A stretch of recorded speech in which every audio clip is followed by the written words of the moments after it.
So I often get comments asking how I make my videos, and in particular recently I got a few comments asking me how I made my circle music videos. So I thought I'd offer you all a little sneak peek behind the scenes of how I make a lot of these videos that involve music and animation. Almost all the videos I make in one way or another use Scamp, the suite for computer-assisted music in Python, which is a set of Python libraries that I built over the course of many years. This whole channel actually started as a bunch of tutorial videos on how to use Scamp, and so if you look at the back catalog, you can find quite a lot. Nevertheless, just to give you an idea, here's a really simple Python script that uses Scamp to play a single piano note on middle C. First, we import the session object from Scamp, and then the next step is we create a session object called S, and then in the next line, we ask that session object S to create a new part with the sound of a piano. And then finally, we ask that piano to play a note. You give it pitch, volume, and duration. 60 is middle C, 1 is full volume, and this 1 is a duration of 1 second. Let's take a listen. Now, if you want to play several notes in a row, you can just have several copies of this line. Maybe we go up to 67, which is a G, and then down to 66, which is an F sharp. And I'll go ahead and play that. Maybe we want the first two notes to be really fast, so I'll make these 0.2. Now, by default, this uses a really crappy piano sound, but you can use it to send MIDI to anything that you want to. In particular, I've got a copy of Piano Tech running back here.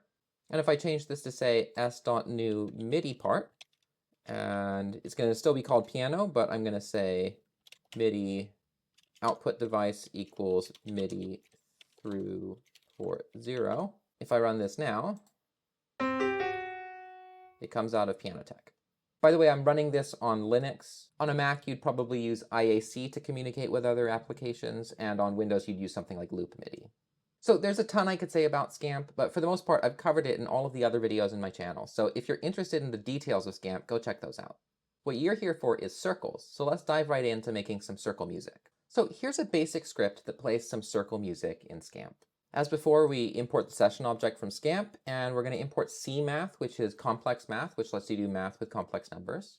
So in the video, remember, we're adding together a bunch of different circles, and this is a list of the circles we're adding together. This circle has a frequency of 0.1 and an amplitude of 3, so it's a big, slow circle. This one's a little bit faster, a little bit smaller, and this one is going backwards, even faster, and it's a little bit smaller still. I've also included a bit of a phase offset for some of the circles, which means that they don't start at the same point in their cycle. So after defining the circles that I want to use, I write a function called getCircleSum, which basically just adds up all of these circles. So this right here is the complex exponential form of a circular motion. In math notation, it looks a little bit more like this. So just to quickly try to make a little bit more sense of that, if you're unfamiliar, this is based on Euler's identity, e to the I theta equals cosine theta plus I sine theta. So you've got complex numbers which exist in two dimensions, the real component and the imaginary component. And there's this crazy thing that if you raise e to the power of an imaginary number, you trace a cosine in the real component and a sine in the imaginary component, which ends up making a circle. Now to do the whole circle, theta has to go from 0 to 2 pi. So we're going to scale that by 2 pi so that when t goes from 0 to 1, you do a whole circle. Now if we want to affect the frequency of the circle, we multiply by f. So if f is 10, then when t goes from 0 to 1, ft goes from 0 to 10, and it draws 10 circles.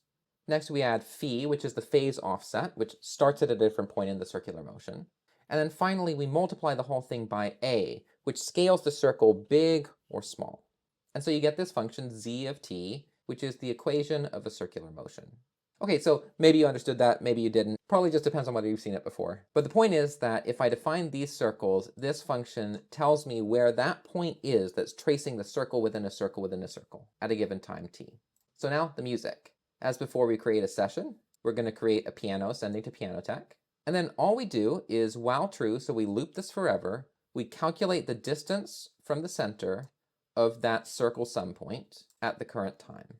And then we play a very short note whose pitch is based on the distance from the center. And if we go ahead and play this, this is what it sounds like.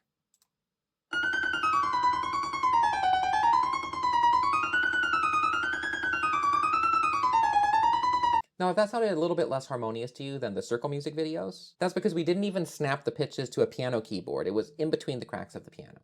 To at least snap it to the piano keyboard, we might just wrap this in int to insist that the pitch is an integer. Let's take a listen to that.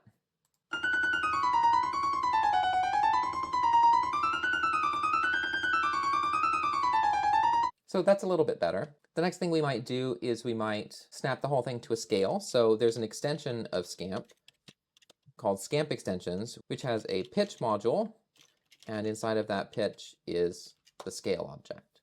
And we could create a scale up here. We could say scale equals scale dot melodic minor 59. So that's a B melodic minor scale. And if we go down here and instead of saying int, we say scale dot round, then all of these pitches are going to get rounded to the nearest pitch of a B melodic minor scale. Let's take a listen to that.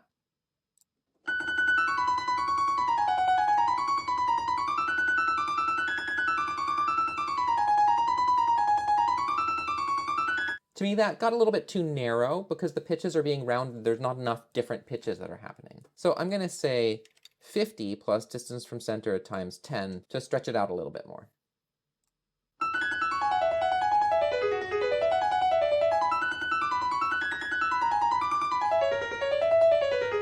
Now, right now, all of these are full volume, which is a little bit why it sounds so kind of like a machine gun. Something that I like to do is add a little bit of random variation to the volume. So we can import random up here. And down here, we can say, instead of a volume of 1, we can say random.uniform 0.5 to 0.8. Let's take a listen to that.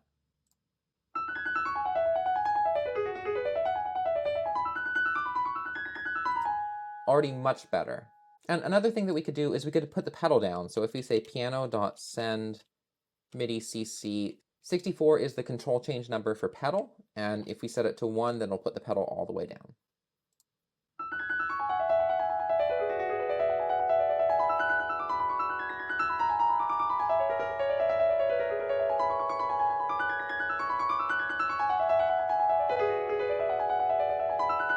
So there you have it. That's how we make circle music in a pretty short Python script. Of course, I think a big part of the appeal of these videos is that they're not just me showing Python code. There's actually a visual that goes along with it.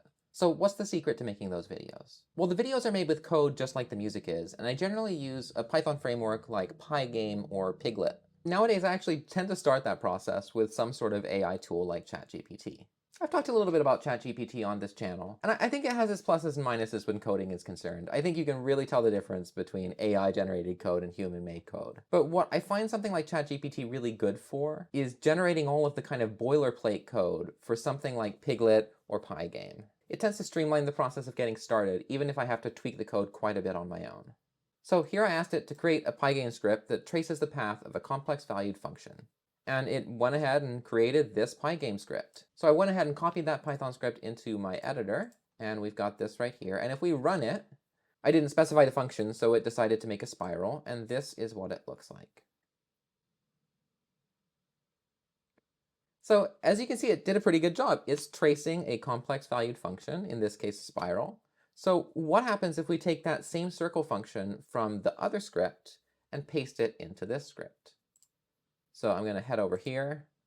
I'm going to copy the circles array and the get circle sum function, and I'm going to paste it in here. And I'm going to just say position equals get circle sum to say that this is the function that we want to be tracing. And let's go ahead and see what it looks like. So there you go. There is the circle function. Maybe it was a little bit fast. Could throw in a hack here to slow it down.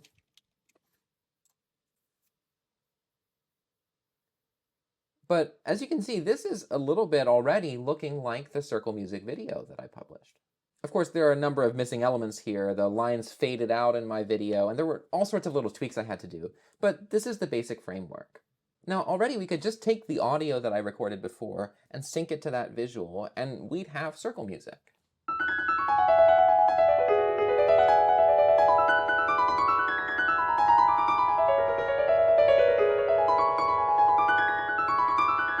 But in practice, what I often do is I write a Python script that combines the two so that I can see it at the same time, and I do a screen recording. However, the process of combining something like Pygame with Scamp is a little bit tricky because they both have their own senses of time and they need to communicate with one another.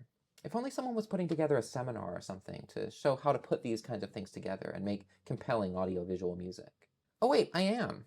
This Saturday, June 15th, 2024, I'm putting together a little seminar in which I'm going to show you how to combine these two things, the audio and the visual, into a single script. And I'm going to actually go over the real circle music code that I created for those videos. I'm trying something new with this seminar, and I'm making it cheaper for patrons. So this is a good time to sign up for my Patreon if you're so inclined. And I think going forward, I'm going to be doing more seminars like this, which are going to be discounted for patrons and free for longtime patrons. So please click through and check that out if you're interested. Also, if you're interested in Scamp more generally, I'm teaching a workshop this summer as part of Stanford's Karma summer workshops. And what's kind of special this year is that I'm doing it as a hybrid workshop. So normally it's a remote workshop, but this year there's going to be the possibility of attending in person. So links to all of these in the description, and I hope to see you there maybe. Thanks again for watching, and let me know if you like this behind the scenes video if you want to see more stuff like this.